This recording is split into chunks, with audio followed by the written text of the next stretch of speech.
Magandang gabi po sa bawat isa atin. Muli tayo po mag-aaral ng salita ng ating Panginoon. Welcome po sa ating Friday devotion. Pag-aaral natin ang ating tema na Faith with Unshakable Hope in a Shakeable World. Yan. So tayo po muna yung nalangin. Panginoon, maraming pong salamat sa gabi nito. Pwede nyo samahan. Pwede mag-aaral, Panginoon, ng mga salita. Gusto niyo po ang aming puso sa isipan, Panginoon. Ano po ang aming maririnig sa gabi nito. Tumimo po sa aming buhay at maging kaaya-aya po ito sa aming pamumuhay. Gamit namin po sa pangarap ng pamumuhay, Panginoon. Hindi, Panginoon, sa mga So, faith with unshakable hope in a shakeable world. So, ang ating text po ay matatagpuan sa mga Hebreo 11:1-3. So, ang pananampalataya ay pagtitiwala na mangyayari ang ating inaasahan at katiyakan tungkol sa mga bagay na hindi nakikita. Kinalugdan ng Diyos ang mga tao noong una dahil sa kanilang pananampalataya sa Kanya. Dahil sa pananampalataya, nauunawaan natin na ang sanlibutan ay nilalang sa pamamagitan ng salita ng Diyos at ang mga bagay na nakikita ay mula sa mga hindi nakikita. Yan. So, una sa lahat, tingnan po muna natin bakit diba? Isinulat ang libro ng Hebreo. So, ang libro po ng Hebreo ay isinulat para po sa mga Hudyong mananampalataya na nagsisimula ng mag-alinlangan sa kanilang pananampalataya kay Jesus bilang Mesiyas. Bakit? So, marami sa kanila ang mga nakakaranas na ng mga matinding pag-uusig. So, at dahil dito natutokso na silang bumalik sa lumang sistema ng pananampalataya sa ilalim ng kautusan. So, alam naman natin na pag ikaw ay lingkod na ng Panginoon, hindi tayo makakaiwas sa mga ganitong mga bagay. So, mga katinding pag-uusig. So, pag tayo po nag-share na po ng salita natin, Panginoon, hindi natin kinaiwasan. Meron sa ating magpo-question, marami sa ating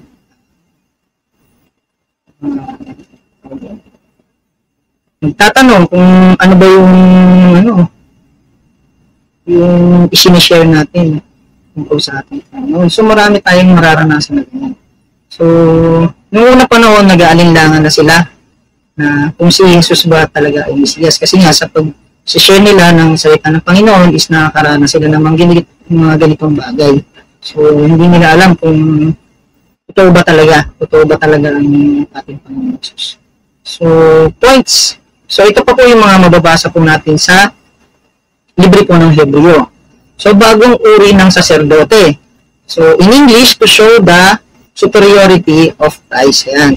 So, si Jesus ay mula sa lipi ni Levi. So, alam naman po natin, si Jesus ay hindi mula sa lipi ni Levi. So, alam naman natin po na sa lahi po ni Levi, yung mga nanggaling po yung mga ating mga priest, ng ating mga saserdote. Pero si Jesus ay mula po sa lipi ni Judah.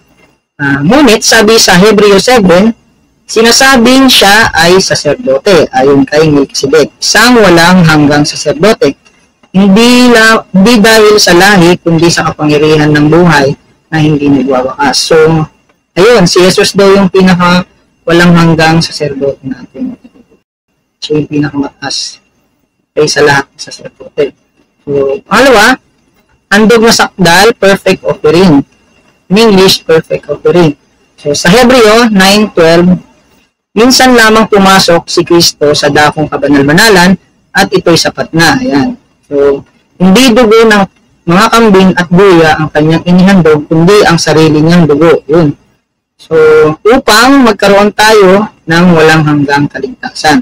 Ang kanyang sakripisyo ay isang sakdal at huling pagbabayad sala para sa ating mga kasalanan na tumutupad sa lahat ng mga naunang sakripisyo. So, siya na yung pinakahuling huling offering niya. Siya yung pinaka-perfect offering. Siya na yung pinakahuling dugo na yung dugo na ni Jesus, yung pinakahuling offering po para sa ating mga kasalanan. Ayun. So, pangatlo, pagdurusa ng mga mananampalataya. Ayan.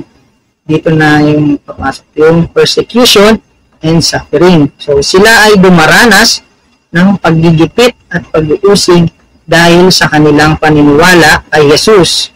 At ang ilan ay nag-iisip na bumalik sa pamilyar at tila mas ligtas na gawin ng Judaismo upang makatakas sa pagdurusa.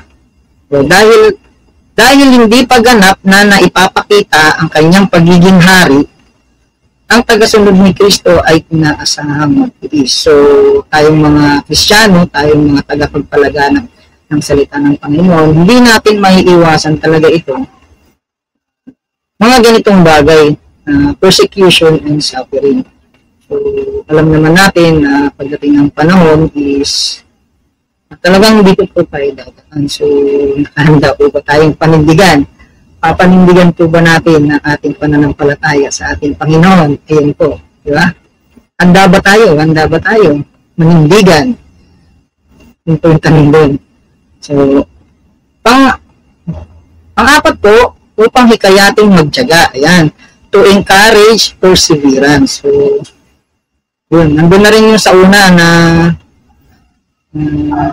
inihikayat ng sumulat ang mga mambabasa na tiisin ang kanilang mga paghihirap at manatiling tapat sa pamamagitan ng paghawak sa kanilang pananampalataya kay Kristo, na binibigyang diin dito na ang kanilang pinakamagandang pamana ay nasa isang hindi matitinag na kaharian. Yun. So, kung makikita po natin dito,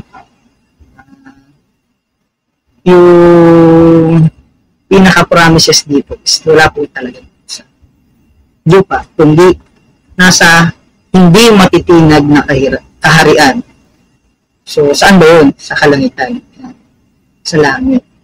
Kung ano man po ang mga paghihirap po natin dito sa mundong ito is hindi po ito talaga it's temporary lang po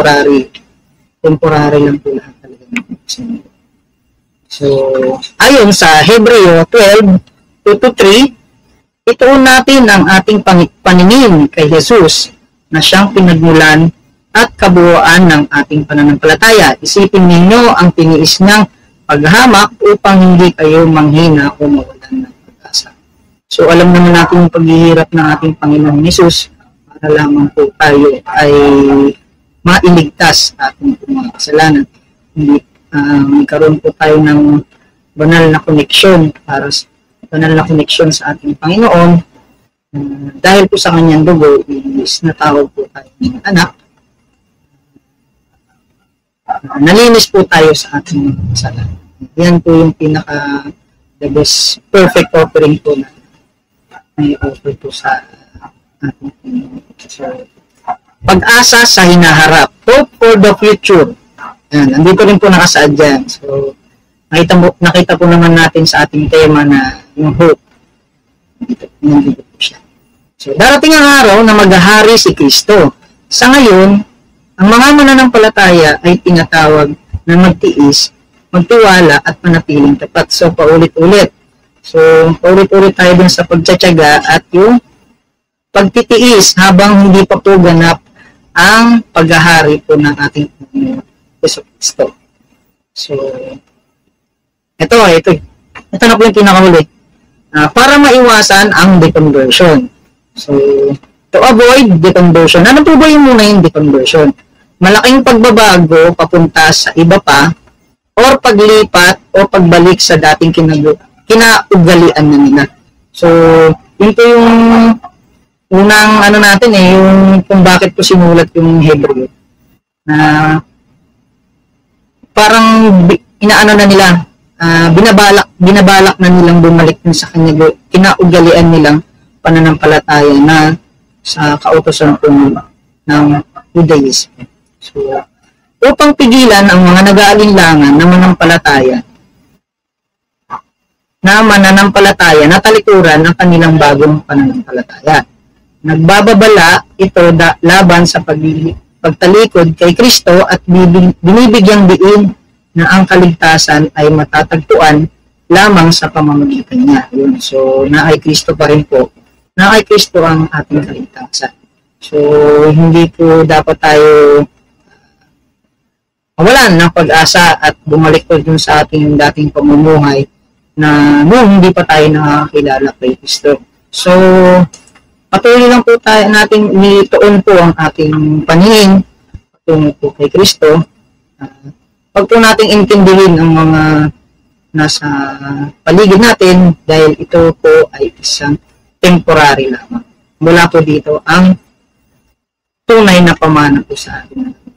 So,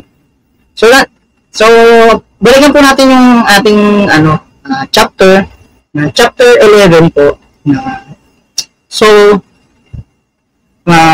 Talakayin po natin yung buong chapter 11. So, kasi nasa dulo po yung pangako ng ating Panginoon. So talakayin po muna natin kung sino po ba yung mga nagpakita ng faith nila dito po sa chapter na to. So, check mo rin kapatid kung sino ka dito sa mga to o kung wala man, sana magawa po natin para po sa ating Panginoon.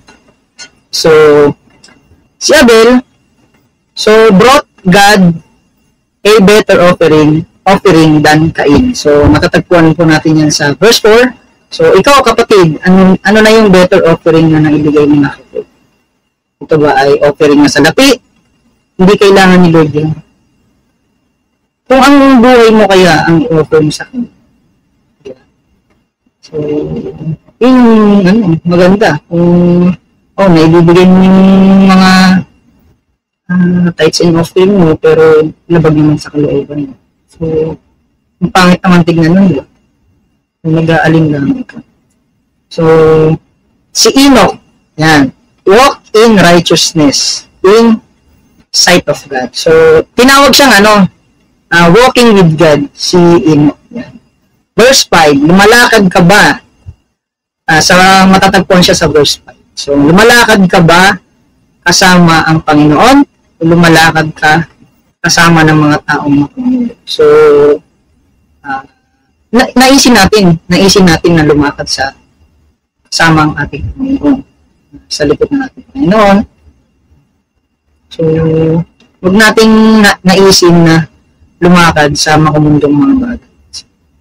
Yan. Pangatlo, si Noe. So, follow what God's commanded to him to build an ark. So, matatagpuan siya sa verse 7. Ano na yung utos ng Panginoon na nasunod mo na para makapagligtas ng iba? O hindi mo alam kasi wala kang intimate connection sa Kanya. So, paano mo ma-share yung salita ng ating Panginoon?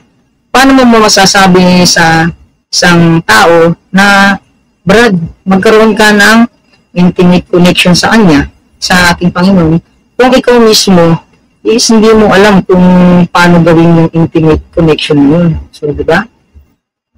So, ano ba yung mga nagawa mo na pinabuutos ng ating Panginoon para makapagligtas sa ibang tao? So, andun pa rin napapasok po yung ating Great Commission sa kanila, sa topic nito. So, si Abraham, follow God to go to the promised land. Yan. Sumunod siya kahit hindi niya alam kung anong nangyayari sa buhay nilang mag-anak. Diba? So, alam naman natin yung kwento na yun. So, matatagpuan siya sa verse 8 to 9. So, tapos, yung in-offer niya rin yung sarili niyang anak. Kasi yung minutos sa kanya na ating Panginoon, diba? I-offer mo sa isa yung anak na si Isaac. So, matatagpuan po siya sa verse 17 to 18. So, ito na sumunod ka na ba sa Panginoon? Ano man ang maging resulta nito? So, may pag-aalinlangan ka ba na sundin ng ating Panginoon? Ano man ang iutos sa iyo ng Panginoon? Meron ka bang pag-aalinlangan? Willing ka bang ibigay kung ano man ang inuutos sa iyo ng ating Panginoon? So, ano ba? Willing ka ba na ibigay Sabihin sa'yo ng Panginoon, iwanan mo yung trabaho mo. Ang hirap, di ba? Ang hirap, no? So, nasa inyo na lang yung Lord yan kung paano kayo mag-uusap. So, nandun pa rin yung intimate connection ng Panginoon. So, si Moises muna, si Moises. Yan. No fear of Pharaoh to follow the Lord. So, alam naman natin yung kwento ni Moises na siya yung nag-lead sa Israelites para makalabas po ng Egypt. So, natakot siya nung una, pero dahil nga sa gagabayan siya ng ating Panginoon, is nawala yung takot niya at dumating yung araw na hindi na talaga siya natatakot kay sa Pharaoh. Siyempre, yung una niyang pagharap sa Pharaoh is siyempre, kahit sino naman sa atin, sa unang sabak natin sa mga mission, sa mga visitation, di ba? Talagang matatakot tayo. Sino ba naman yung hindi matatakot? Pero dahil nga sa sasamahan siya ng ating Panginoon, is nawala yung yung takot niya. So, may kinakatakutan ka pa ba sa pagsunod sa ating Panginoon? Siyempre, meron pa. Pero kung iisipin natin na lagi natin kasama ang ating Panginoon, may kakatakutan pa ba tayo? So, lagi natin isipin na lagi natin kasama ang ating Panginoon, saan man tayo magpunta na magpalaganap po ng salita ng ating Panginoon. Si Rahab, yan. She welcomed the spies. So, alam naman natin na padala ng espiya yung tribo ni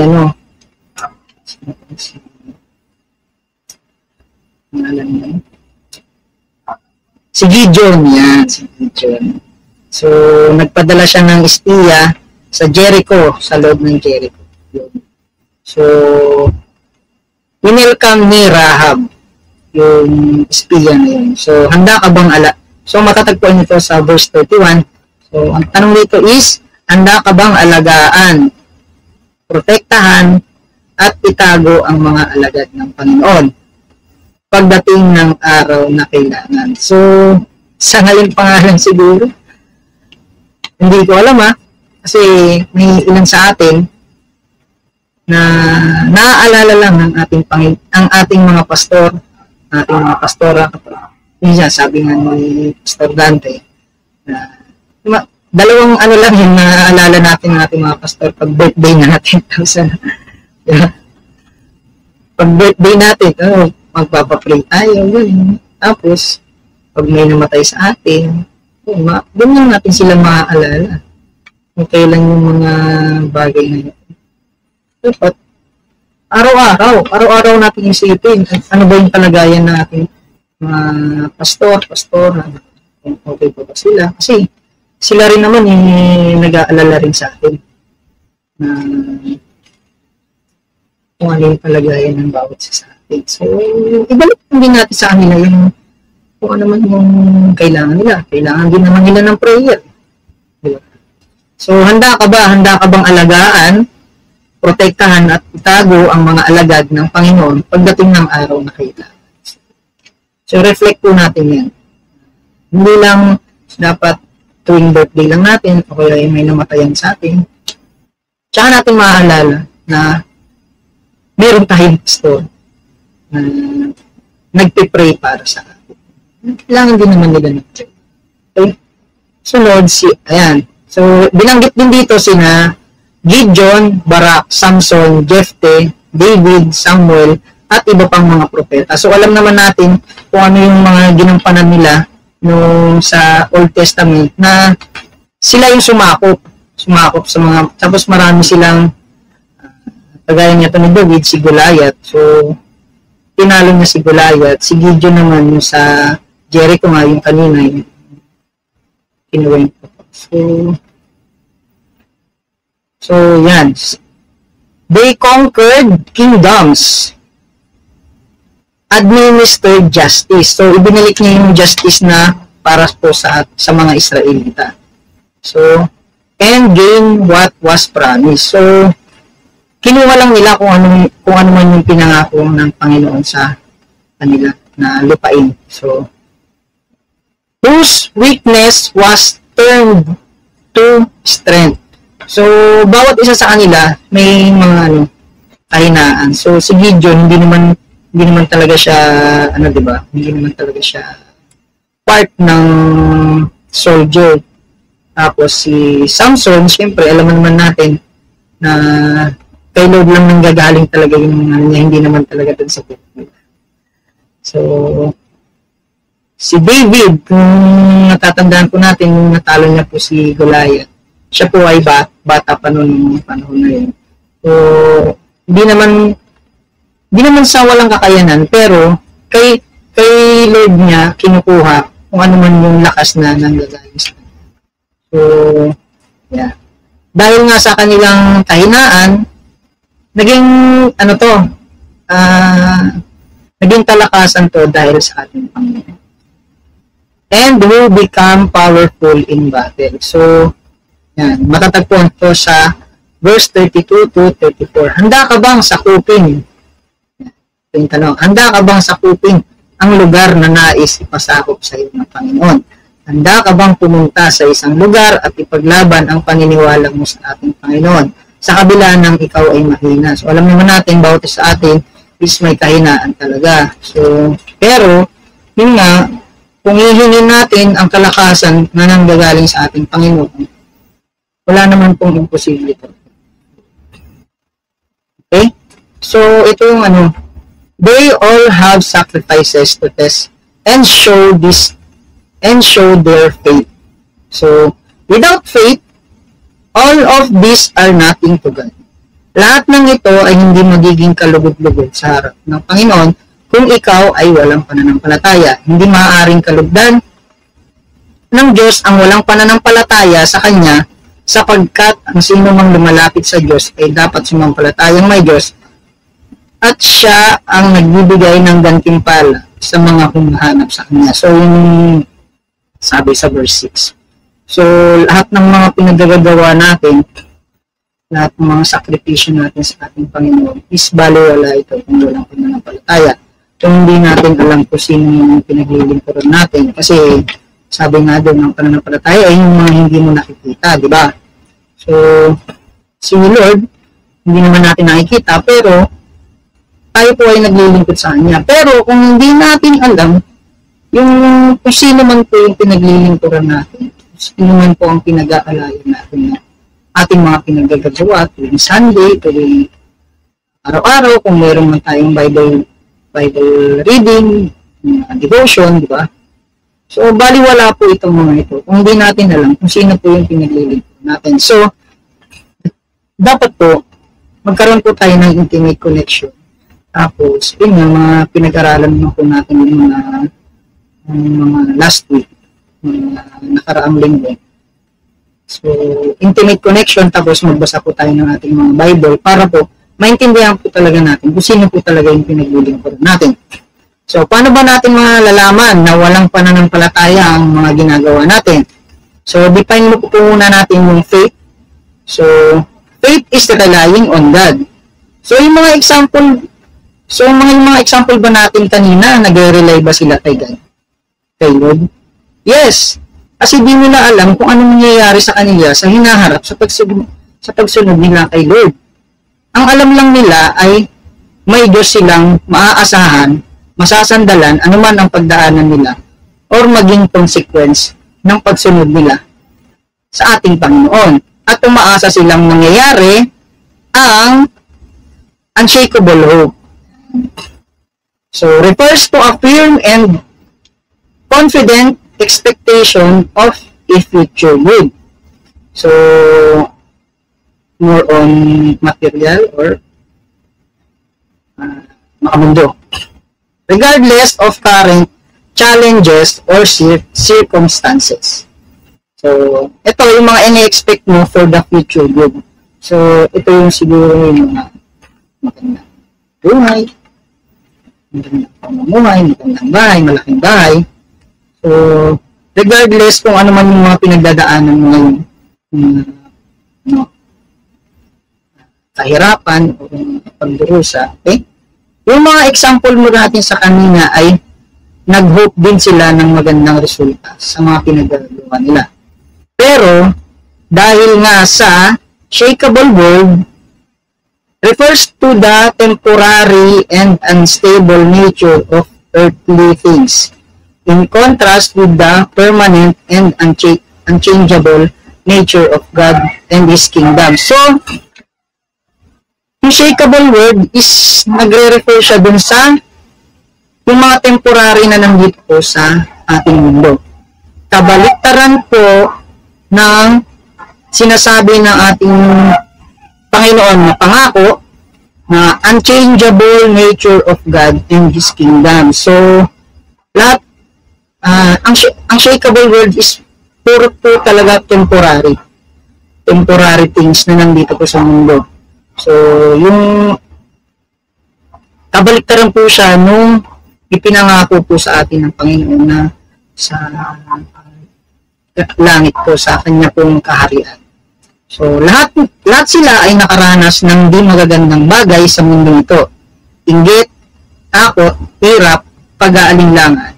Pero nanatili silang nanindigan na may Diyos sila at lahat ng ito ay malalampasan mo at magtatagumpay ka. So, ano man po ang mga pinagdadaanan po natin sa mundo ito, ang isipin lang po talaga natin is lahat po ng nandito sa mundo is temporary lamang. So, ang isipin po natin is yung walang hanggang buhay na naghihintay po natin pagkatapos po ng mundong ito, pagkatapos po natin sa mundong ito. So, mga kapatid, yun lamang po yung sinasabi dito sa shakable na lahat po ng lahat po ng nasa mundo is temporary lamang. So, jump na po tayo dito. A true believer should have, ayan. May 3 points lang po kung dito na dapat po nating taglayin na mananampalataya po ng ating Panginoon. Pananampalatayang aktibo, active faith, gaya ni Gideon, Barak, Samson at David, ay hindi perpekto. Ayan. Ngunit sa kabila ng kanilang kahinaan, ginamit sila ng Diyos upang magtagumpay sa mga digmaan, magpatupad ng katarungan at tumanggap ng mga pangako. So, sa verse 32 to 34, yan, matatagpuan po natin ito. So, taglayin po natin itong active faith na ito na kahit tayo mahina, kahit tayo mga kahinaan sa buhay, mga pinagdaraanan, mapagtatagumpayan natin to dahil po sa tulong po natin. Pangalawa, pananampalatayang maitiisin, faith that perseveres. Ang iba ay hindi nakatanggap ng mga pangako sa kanilang buhay. Verse 13. Ngunit, pinangako pa rin nilang magtiis. Ang ilan ay pinahirapan, pinatay o nagpagalagala sa kagubatan. Hindi sila itinuring ng mundo na karapat-dapat, ngunit sa mata ng Diyos sila higit. So, natagpuan to sa verse 36 to 38. So, ang pagiging matiisin, na may pananampalataya, ay ang tingin ng Panginoon dito is dakila. So, gusto ba natin maging dakila sa paningin ng Panginoon? O yung mga pagtitiis natin dito sa mundong ito, lagyan natin ng pananampalataya na meron tayong Diyos na tutulong sa atin kung ano man po yung mga pinagdaraanan natin. Ay, bawat isa man sa atin may mga pinagdaraanan ng mga paghihirap sa panahon na to diba? Merong mga mananampalataya na magandang buhay. Pero hindi sila nakakaligtas sa mga ganitong mga paghihirap. Gaya ng mga naunang tao na dumaan sa mga paghihirap. So, pangatlo, pag-asa sa may mabuting buhay. Hope for a better life. Verse 35 to 40 ay nagpapakita ng pananampalatayang nakatuon sa hinaharap, sa muling pagkabuhay at sa mas magandang plano ng Diyos. Hindi natatapos sa kanila ang kwento.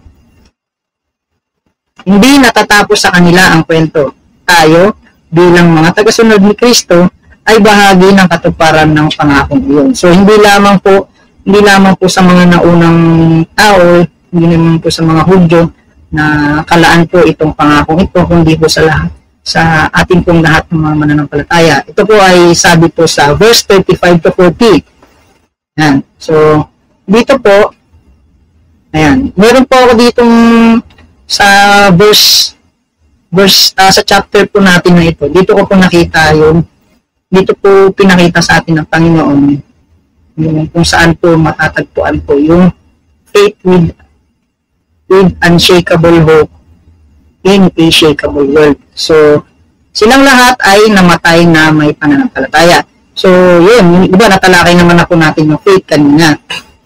So, faith is yung nagtitiwala ka sa Panginoon na tutulong siya anuman po ang mga pinagdaraanan po natin para makamit po ang ating pong mga pangarap sa buhay. So, shakeable world, hindi nila nakamtan ang mga ipinangako ng Diyos. So, mayroong ilan sa atin dito na hindi natin nakakamit ang mga pinangako ng Panginoon. Gaya po ng mga nauna nating example, gaya po nila Moises. Hindi naman po sila nakapasok sa lupang pangako ng Panginoon. So, andito ito, kaya ang nilagay ko dito is shakeable world is dahil nga temporary lamang po naman po yung pangako na, lupang pangako na yun dahil ang pinaka pangako po ng Panginoon is nasa kanyang kaharian. So, hope, ngunit natanaw nila iyon mula sa malayo at itinuring na natanggap nila. So, yung hope is yung hoping na mapupuntahan mo yung lugar na pangako ng ating Panginoon. Yun yung hope nila. Kinilala nilang sila yung mga dayuhan lamang at ng ibang bayan dito sa lupa. So naging hope lang nila yung lupang pangako ng ating Panginoon. So, yun, matatagpuan to sa verse 13. Tapos, ito pa, shakeable world, mayroon namang hinamak at hinagupit at mayroon ding ikinadena at ibinalanggo. Ang iba naman ay pinagbabato, nilagari sa dalawa, pinukso at pinatay sa tabak. Ang iba'y nagdamit ng balat ng tupa at kambing. Ang iba'y namulubi, inapi at pinagmalupitan. So, ito yung shakeable world. So, yung mga paghihirap sa mundong ito na temporary lamang. So, patuloy po natin, hindi karapat-dapat sa kanila ang daigdig. Nagpagala-gala sila sa mga ilang at kabundukan, nagtago sila sa mga yungib at lungga sa lupa. So, matatagpuan po ito sa verse 36 to 38. So, ito po yung inano ko po dito is shakeable world. So, lahat po ng paghihirap natin sa mundong ito is temporary lamang. So, yun yung inano natin kanina na na definition po ng shakeable world is temporary and is unstable. So, yung unshakable, yung hope is yung pangarap, yung tinatamasa mo sa buhay. Wala pa po dito yung unshakable hope. So, jajang po tayo dito sa... Ayan, malapit na. Ayan. So, hope, yun yung pinapangarap mo. So, more on makamundong mga bagay. Yun. So, faith is yung pananampalataya na nandyan si Lord na matutulong sa atin. Okay? So, minsan kasi, ang akala natin na pangako ng Panginoon ay yung mga bagay na narito sa mundo. Kayamanan, magandang buhay, malaking bahay, malaking blessing, at iba pa. Ito minsan ang lagi nating ini-expect sa Panginoon. Tapos, pag hindi ibinigay sa atin ng Panginoon, magtatampo tayo. Tapos, magtatanong ka, Lord, bakit niyo po hindi po niyo binigay sa akin itong magandang buhay? Or, hindi mo ako tinulungan sa ganitong problema. Hindi natin nakikita na may mas magandang plano po ang ating Panginoon sa ating buhay. Tapos sasabihin natin, nasunod naman po ako sa lahat ng inuutos nyo sa akin. Yan, magre-reklamo ka ng iyo. Magdududa ka na kung mayroon ba talagang Diyos po. Hindi natin nakikita yung mas mahalagang bagay na nag-aabang para sa atin. So, ito po yung pinaparanas po sa atin ng shakeable world na minsan, ang gusto ng shakeable world is mapabalik tayo doon sa dati nating pananampalataya nung hindi pa tayo nakakilala sa ating Panginoon. Yun naman po talaga yung purpose ng mga bagay dito sa mundo. Yung pera, hindi naman, ano yan eh, pag nagkaroon ka ng maraming pera, di ba? Minsan nga eh, ito pa yung nagdudulot ng ano eh, hindi maganda sa iyong buhay. Yung maraming pera. Maganda yung ano, contented ka na sa isang lahat. So, ito. So, nabasa po natin kanina dun sa verse 36 to 38. So, hindi karapat dapat sa kanila ang daigdig. So, ano po ba yung natin dito? Ano po ba yung maiisip natin dito? So, hindi tayo karapat dapat dito sa daigdig. At bakit? Napakaganda ng mensaheng ito. Yan, sabi po ni Miguel. Yan. Hindi karapat dapat sa kanila ang daigdig. Ito, sa talatang ito, na nagpapakita ng kabaliktaran ang pananaw ng mundo at ng ating Diyos. Ang mga taong ito ay hindi kinilala ng lipunan. So, darating ang araw, hindi naman sa talagang darating tayo sa mga persecution din. May usigin tayo dahil sa ating Panginoon. Ngunit sa mata ng Diyos, sila ay mga bayani ng pananampalataya. Yan, napakaganda. So, bayani tayo kung tutuusin kasi yun nga, hindi natin tinanaw or hindi natin inasam yung mga bagay na narito sa mundong ito, kundi nag-aasam tayo ng mas maganda pang buhay sa hinaharap na yun nga yung kaharian ko na. So, sila ay naging bayani sa harapan ng Panginoon dahil sa kanilang pananampalataya. Aganda. So, kaya tinawag yung verse 32 to 40 na Hall of Faith. Yan. Na nagsisilbing paalala sa mga mananampalataya na ang tunay na pananampalataya ay hindi lamang tungkol sa pagtanggap ng mga biyaya, kundi sa pagtitiis, sakripisyo at pag-asa sa mga pangakong darating pa. So, hindi mo talaga matatanaw yung mga pangako ng Panginoon. Hindi mo ine-expect. So, hindi mo siya magagrab dito sa mundo dito. Okay? So, wag natin pong asamin kung ano man po yung mga bagay po na narito sa mundo ito. Hindi ka man ay naghihirap sa araw na ito, sa mga panahon ito. Ang isipin mo is, this is temporary only. Temporary lang po yung mga yan. Hindi po talaga, kapag gumaling ka, thank you Lord. Pero, hindi dito yung buhay mo. Hindi dito yung nakalaan para sa'yo. Yun yung isipin mo. Lahat ng narito sa mundo is temporary lang. Bakit natin nahangarin ang mga magandang bagay sa mundong ito kung panandalian lamang ito? Jesus came not just to bring sinners into faith, but to make the best even better. Ito na sinasabi dito. Ayan na, ito na yung faith with unshakable hope. Ayan. Ngunit, ang hinangad nila, kasi nga, dahil nga dun sa mga pag-uusig na pinagdaaran nila, kasi tapos di nila napagtagumpayan yung lupang pangako na yon. So, natanaw lang nila, pero hindi sila nakapasok doon. So, ito na yung faith with unshakable hope. Ngunit, ang hinangad nila ay isang lungsod na higit na mabuti. Ang lungsod na nasa langit. Kaya naman, hindi ikinahiya ng Diyos na siya'y tawaging Diyos nila, sapagkat sila'y pinaghanda niya ng isang lungsod. Verse 16. So, kung nasa puso natin, na hindi dito sa lupang ito, na hindi dito sa mundong ito, ang pangako ng ating Panginoon, kundi yung pangako niya is nandun sa langit, nandun sa kaharian niya. So, hindi tayo ikakahiyan ng Panginoon. So, ang magiging ano dito is, magiging ano na tayo. Tayo ay ituturing niya ng mga anak. Hindi lang po yung mga hukyo. Hindi, tayo po yung magiging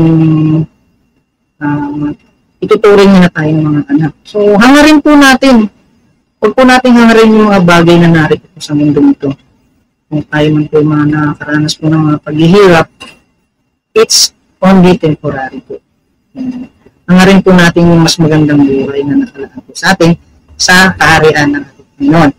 O sapagkat sa verse 40 yan, sapagkat may mas magandang plano ang Diyos para sa atin upang sila ay hindi maging ganap malibang kasama tayo. Ayan, yung sa verse 40, yun po yung pinakalas.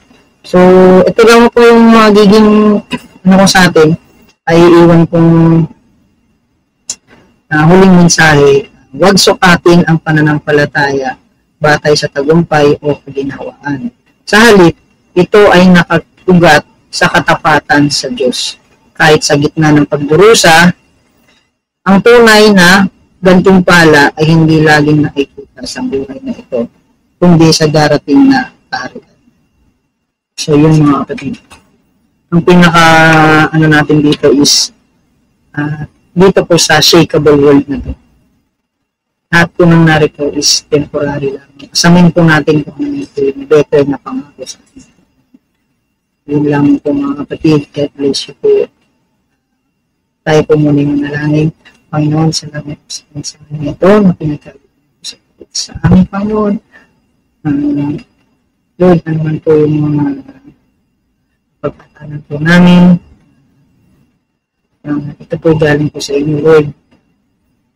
Napakasarap po pag-aralan po ang salita, Panginoon. Patuloy na aming gabayan, Panginoon, sa buhay. Maging kaaya-aya po ito sa inyong Panginoon, sa inyong paningin. Lahat po ng pinag-aralan namin po. Faith, Panginoon, is maging kalugod-lugod po ang aming buhay na may pananampalataya sa Lord. Salamat muli sa tayo pangalan ni Jesus. So, muli magkita-kita po tayo sa Sunday. Salamat po sa pakikinig and God bless you po.